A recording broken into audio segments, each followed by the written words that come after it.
Reconstitute the fluidiphore dye using 100 microliters of DMF, methanol or acetonitrile.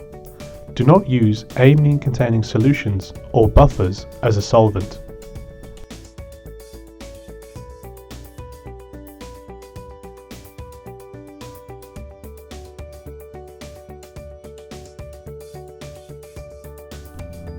Once the dye has been reconstituted, add 5 to 10 microliters of the dye solution dropwise to your protein solution.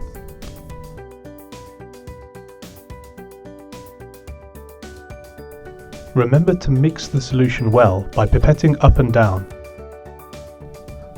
Allow the mixture to stand for 30 minutes at room temperature until the blue color has changed. The solution will turn red or yellow depending on the pH of the solution. Centrifuge your sample at 14,000 Gs for 15 minutes to remove dye precipitate.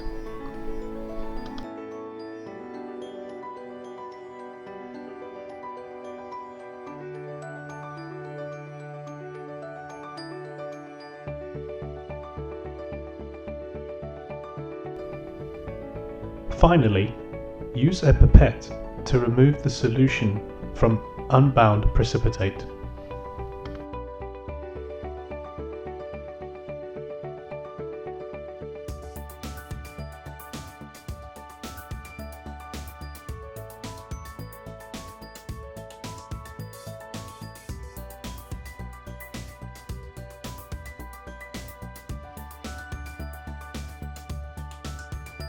Thank you for watching this video. For more information, please visit our website at www.fluidic.com.